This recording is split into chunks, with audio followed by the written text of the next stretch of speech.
آج سے نیا مالی سال شروع ہو رہا ہے اور اسی نئے مالی سال کے شروع ہونے کے ساتھ ہی ایک جانب ٹیکس دہندہ پاکستانیوں پر ٹیکس کی تیز ترین قینچی چلے گی اور دوسری جانب آج سے ہی شہباز حکومت نے شاہانہ انداز میں سرکاری ملازمین کی تنخواہوں میں 25% اور ریٹائرڈ ملازمین کی پینشن میں 15% ٹیکس فری اضافہ کر دیا ہے۔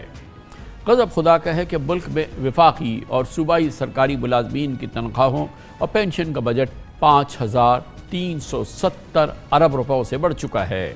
جی ہاں، اس وقت ملک میں 13,74,000 وفاقی ملازمین اور 18 لاکھ سے زائد صوبائی ملازمین ہیں۔ وفاقی اور صوبائی ملازمین کی تنخواہوں میں 25% تک اضافے کے بعد اس بجٹ میں 3,395 ارب روپے مختص کیے گئے ہیں۔ اسی طرح وفاق اور چاروں صوبوں کی پینشنرز کی تعداد اب 30 لاکھ سے زائد ہے، جن کی ٹیکس فری پینشن میں 15% اضافے کے بعد اس مالی سال کے بجٹ میں 1,976 ارب روپے مختص کرنے پڑے ہیں۔ بجٹ میں وفاق نے تنخواہوں کے لیے 1,358 ارب روپے اور پینشن کے لیے 1,014 ارب روپے رکھے ہیں۔ پنجاب حکومت نے تنخواہوں کے لیے 603 ارب اور پینشن کے لیے 451 ارب رکھے ہیں، جبکہ سندھ حکومت نے تنخواہوں کے لیے 728 ارب روپے اور پینشن کے لیے 260 ارب روپے رکھ دیے ہیں۔ کے پی حکومت نے تنخواہوں کے لیے 246 ارب روپے اور پینشن کے لیے 166 ارب روپے رکھے ہیں۔ بلوچستان حکومت نے تنخواہوں کے لیے 460 ارب روپے اور پینشن کے لیے 85 ارب روپے رکھے ہیں۔ یہ بھی تعجب کی بات ہے کہ یہ وہ سرکاری ملازمین ہیں جن میں سے ایک بہت بڑی تعداد ان کی پہلے سے ہی 5 انگلیاں گھی میں ہیں اور سر کڑائی میں ہیں۔ متعدد اداروں میں سرکاری ملازمین کے ان گنت فوائد ہیں، انہیں مفت میڈیکل، ٹرانسپورٹیشن، یوٹیلیٹی سہولات اور قیمتی رہائشی پلاٹس بھی ملتے ہیں، جبکہ صوبائی محکموں میں سرکاری ملازمین کی عیاشی اور ٹھاٹ باٹ کے تو اندازہ آپ سندھ میں آئیں تو آپ کو بہت آسانی سے لگ جائے گا۔ انہی سرکاری ملازمین کی رشوت ستانی کی وجہ سے پاکستان عالمی کرپشن انڈیکس میں 70% ممالک سے آگے ہے۔ جی ہاں، بالکل، ٹرانسپیرنسی انٹرنیشنل کے کرپشن انڈیکس میں پاکستان 180 ممالک میں 133ویں نمبر پر ہے۔ اہم سوال یہ ہے کہ ملازمین کی تنخواہیں بڑھانے میں ان کی پرفارمنس جانچنے کا بھی قطعی کوئی فارمولہ نہیں ہے۔ بہرحال فائنانس بل میں پینشن کے حوالے سے اسٹرکچرل ریفارمز کی بات کی گئی ہے، جس کے تحت نئے سرکاری ملازمین کی پینشن میں ان کے ذاتی شیئرز میں اضافہ کر کے ایک علیحدہ پینشن فنڈ قائم کیا جائے گا، لیکن بظاہر اس سے قومی خزانے کو فائدہ تقریباً 25 سال بعد ہوگا۔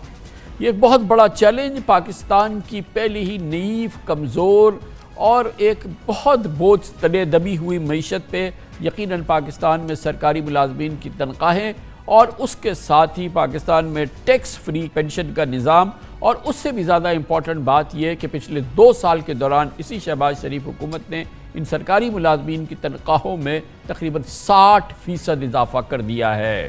پاکستان کب تک یہ بوجھ سہ سکتا ہے یا نہیں سہ سکتا اور اس کے کیا نقصانات ہو سکتے ہیں اور اس چیلنج سے کیسے نمٹنا ہوگا، پاکستان کے انتہائی مستند سینئر ماہر معیشت سابق وزیر خزانہ محترم ڈاکٹر حفیظ پاشا ہمارے ساتھ موجود ہیں۔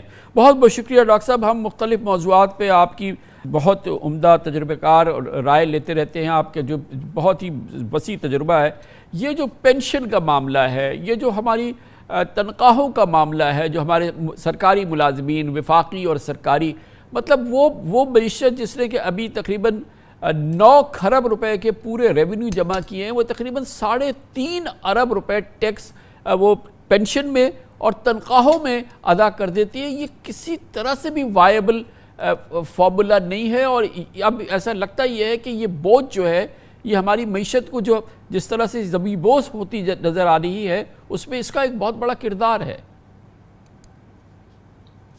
بسم اللہ الرحمن الرحیم، آپ نے بہت مناسب اعداد و شمار پیش کیے ہیں ماشاءاللہ، اور بات دراصل یہ ہے کہ ہمارے جو بجٹ ہیں فیڈرل گورنمنٹ کے اور پروونشل گورنمنٹس کے، اس میں مختلف قسم کے جسے کہتے ہیں نا کہ بوجھ ڈالے جا رہے تھے اور ہیں ابھی بھی۔ آپ نے اب ذکر کیا بالکل مناسب طریقے سے کہ تنخواہوں میں جو 22 سے 25% اضافہ اور پینشنز میں 15% اضافہ، آپ چاروں صوبے کہ حکومتوں کے ملازم اور پھر فیڈرل گورنمنٹ کے ملازم ملا لیں تو یقیناً آپ نے جو ایسٹیمیٹس دیے ہیں وہ مناسب ہیں۔ میں آپ کو یہ بتا دوں، ہمارا کیلکولیشن یہ ہے کہ اگلے 5 سال میں اگر آپ پینشن کو اسی لیول پہ رکھیں تو پینشنز کا جو کاسٹ ہے وہ 5 سال میں 2 گنا ہوگا. تو یعنی کہ اگر آپ نہیں بڑھائیں گے بھی، جس طرح آپ نے اس سال بڑھایا 15%، تو پینشنز ول ڈبل ان 5 ایئرس. ساتھ ساتھ میں یہ بھی کہہ دوں کہ کچھ اور بوجھ بھی ہیں، اور خاص طور پہ اس وقت جو ہمیں جس پہ خیال تھا کہ بجٹ میں کافی اس پہ توجہ دی جائے گی، وہ ہے اسٹیٹ اونڈ انٹرپرائزز. ماشاءاللہ پاکستان کے جو بے شمار اسٹیٹ اونڈ انٹرپرائزز ہیں، آپ کو سن کے شاید حیرت ہوگی کہ آنے والے سال میں ان کو سبسڈیاں، ان کو گرانٹس، ان کو لونز، ان کو کنٹینجنٹ لائبلٹیز میں سپورٹ وغیرہ وغیرہ ملا لیں تو ماشاءاللہ یہ بوجھ صرف فیڈرل گورنمنٹ پر 1850 ارب کا ہوگا. اور اس میں نمایاں طور پر سب سے بلند جو اضافہ اور سب سے پریشان کن اضافہ ہمارے بجلی کے شعبے میں ہوگا، جہاں سبسڈی کو 2 گنا کیا جا رہا ہے. تو آپ مجھے بتائیے کہ مینجمنٹ کا نظام، لاسز وغیرہ اس حد تک پہنچ چکے ہیں کہ سرکولر ڈیٹ بجلی اور گیس کا ملا لیں تو 5000 ارب سے بھی زیادہ پہنچ چکا ہے. کامران صاحب، بات یہ ہے کہ ہر طرف چیزیں آؤٹ آف کنٹرول ہو گئی ہیں اور زیادہ ہوتی بھی جا رہی ہیں. تو بجٹ کی پوزیشن یہ ہے کہ اور ڈاکٹر صاحب اس میں اہم بات یہ ہے کہ یہ جو ہم ٹیکس فری پینشن دے رہے ہیں، جس میں ہم بہت ہی خاطر خواہ اضافہ کر لیتے ہیں، جیسے کہ ابھی ہم نے 15% کیا، گزشتہ سال بھی کیا، تنخواہیں ہم نے 25% بڑھائیں، سندھ نے 30% بڑھائیں. تو یہ وہ ملازم ہے جس کو کہ ہم رکھتے ہیں تو ہمارے پاس ایک سپاہی کو بھی اور ایک چپڑاسی کو بھی تنخواہ دینے کے پیسے نہیں ہیں. وہ بھی یہ ریاست جو ہے وہ ادھار لیتی ہے اور پھر وہ اس کی تنخواہ ادا کرتی ہے. یہ کس طرح سے یہ نظام جو ہے یہ اس میں اصلاح یا اس کو کیسے ٹھیک کیا جائے گا؟ کیونکہ ظاہر ہے کہ اس کے کانسیکوینسز جو ہے ڈاکٹر صاحب وہ تو بہت ہی ڈیوسٹیٹنگ ہو رہے ہیں اور پتہ نہیں نہ جانے کہاں جائے گی یہ بات. آپ نے پھر سے جو مناسب بات کی ہے، بات یہ ہے کہ اس سال کا جو بجٹ کا خسارہ اور جو نتیجہ ہونے والا ہے، آپ کو سن کے حیرت نہیں ہونا چاہیے کہ فیڈرل گورنمنٹ کے جو نیٹ ریونیوز ہیں پروونسز کو ٹرانسفر کرنے کے بعد NFC ایوارڈ کے تحت جو ریونیوز ان کے پاس رہ جائیں گے اس سال جو ختم ہوا ہے ابھی، اس میں سے اگر آپ سود کی پیمنٹ یعنی کہ ڈیٹ سروسنگ کی پیمنٹ نکال لیں تو بجٹ تو اسی وقت خسارے میں چلے جاتا ہے. یعنی کہ اس وقت پاکستان میں تنخواہیں، پینشن، سبسڈیز، گرانٹس، آرمی کے اخراجات وغیرہ، ڈیولپمنٹ سپینڈنگ، ہر چیز پاکستان میں آپ قرضوں سے کر رہے ہیں. یعنی کہ یہ جو آپ نے اضافہ کیا ہے تنخواہوں اور پینشنز میں، یہ زیادہ تر آپ اس کو فائنینس، تو یہ انسسٹینیبل ہے. کامران صاحب، بات یہ ہے کہ میرا ایک شاگرد بھی BA کا جو ہے اس کو بھی یہ بات سمجھ میں آ جاتی ہے کہ ہم سے سوال پوچھتے ہیں کہ سر یہ کیسے ہوگا، کیسے چلے گا. تو دیکھیے یہ انسسٹینیبل سچویشن پہ لے آئے ہیں. ہمیں یہ کہا گیا تھا کہ کرنٹ ایکسپینڈیچر میں نمایاں طور پر کمی کی جائے گی، 30 سے 35% اضافہ کر دیا گیا ہے. تو یہ ساری جو پلاننگ اور ایکسیکیوشن ہے with all due respects بہت پریشان. تو ڈاکٹر صاحب یہ بھی فرمائیے گا کہ دیکھیں ساری دنیا میں بڑی سے بڑی جو ملٹی ٹریلین آرگنائزیشنز بھی ہیں، چاہے وہ ایپل بھی ہو جس کی مارکیٹ کیپ 3 ٹریلین سے زیادہ ہے، وہاں پر بھی ہر ملازم کی ایک ساتھ تو نہیں تنخواہ بڑھا دی جاتی. ہر ملازم کو ایک جیسا تو فائدہ نہیں دیا جا سکتا ہے. جس کی 5 انگلیاں گھی اور سر کڑائی میں ہیں، جو ہمارے سرکاری ملازمین، یقیناً سب اس میں شامل نہیں ہے، مگر جو ہمارے ملک میں کرپشن کا نظام ہے ہم اندازہ لگا سکتے ہیں کتنے ہیں، اس کی بھی اتنی ہی تنخواہ بڑھی ہے 25%. جتنی ایک ایماندار ہمارے سپاہی کی بڑی ہے، جو ہمارے ایک ایماندار جو بیچارہ سرحد پہ کھڑا ہوا سپاہی ہے اس کی بڑی ہے، وہی بڑی ہے اس کی جو کہ یہاں بورڈ آف ریونیو میں اور بلڈنگ کنٹرول اتھارٹی میں جو روزانہ کے لاکھوں اور کروڑوں روپے کما رہا ہوتا ہے۔ یہ کون سا نظام ہے ڈاکٹر صاحب؟ یہ بالکل آپ ٹھیک کہہ رہے ہیں۔ دیکھیے بات یہ ہے کہ تنخواہوں میں عام طور پہ یہ ہوتا ہے مناسب ایک اوور آل انکریز دیا جاتا ہے۔ ہم سب کا خیال یہ 8 سے 10% کریں، اور جو سب سے چھوٹے ملازم ہیں ان کو 12% تک دیں، اور 6% جو ہمارے گریڈ 22-21 کے لوگ ہیں۔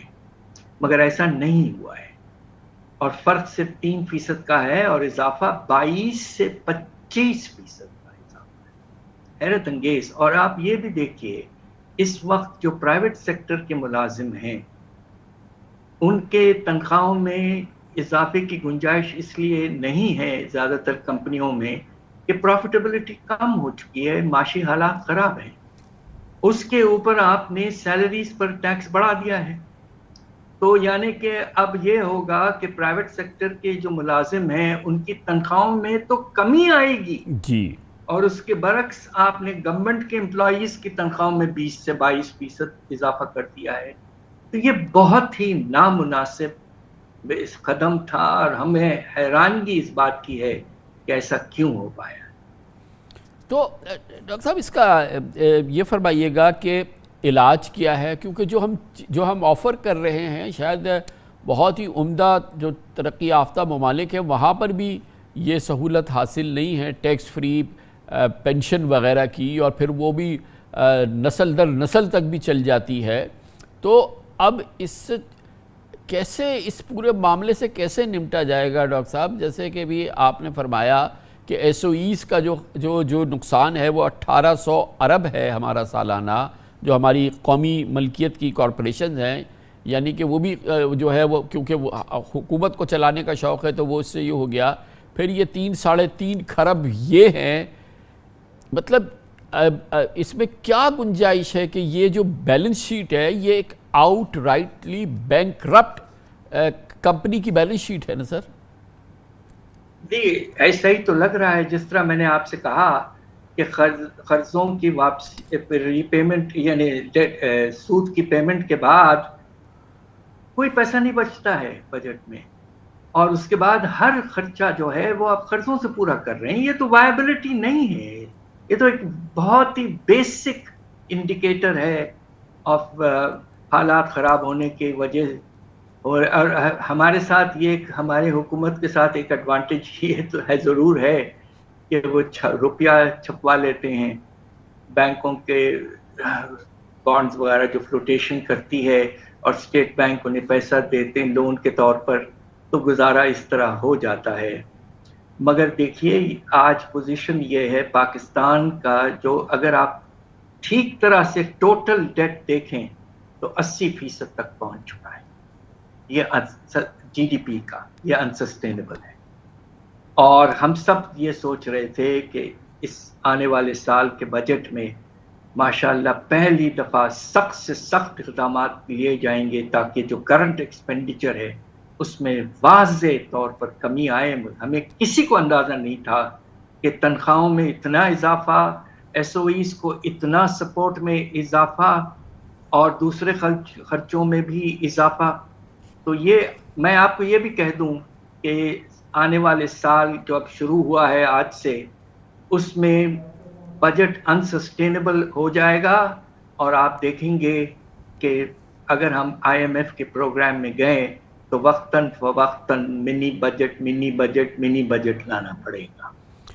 ڈاکٹر صاحب یہ جو ٹیکسز میں اضافہ کیا گیا ہے تو حکومت تو کہہ رہی ہے نا کہ ظاہر ہے کہ ہمیں آمدن بڑھانی ہے، اس لیے ہم یہ ٹیکسز میں اضافہ کر رہے ہیں تاکہ ہمارا کچھ تناسب بن سکے ہمارے اخراجات اور ہماری آمدن کے درمیان، اور یہی بظاہر لگتا ہے کہ اس سے آئی ایم ایف کی تشفی بھی ہے، تسلی بھی ہو رہی ہے، اور اسی لیے ہمیں خیال یہ ہے کہ اب یہ ہمیں ایک لانگ ٹرم پروگرام مل جائے گا آئی ایم ایف کے ساتھ۔ تو اس میں کیا قباحت ہے؟ ہم جیسے لوگ تو جو کہ ظاہر ہے پس رہے ہیں اس پورے معاملے میں ٹیکس کے حوالے سے، مگر ایک پورے شعبے ہیں جن کا کہ اس بجٹ میں بھی ان کے قریب سے بھی حکومت نہیں گزری، زرعی شعبے کے قریب سے، اور پھر جو پوری ایک مافیا ہے ہماری جس کا ٹیکس دینے سے کوئی تعلق نہیں ہے، کھربوں روپے والی مافیا ہے.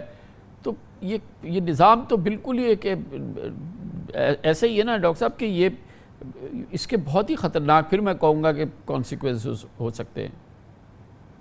یہ آپ بالکل ٹھیک کہہ رہے ہیں. بات دراصل یہ ہے کہ جو انڈائریکٹ ٹیکسز ہیں، جو آپ نے کوشش کی ہے کہ ٹیکس کے مختلف اقدامات کے نتیجے میں ریونیوز میں 40% اضافہ ہو، جو تاریخ میں بہت کم ہوا ہے.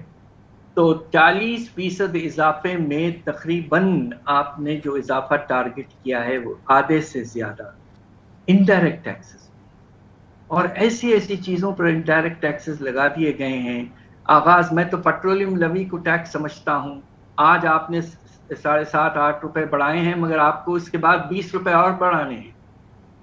دوسری طرف آپ نے مختلف بیسک چیزوں پر، اسٹیشنری، میڈیسنز، اس طرح کے آئٹمز پر لگا دیا ہے، امپورٹس پہ بے تحاشا لگا دیا ہے.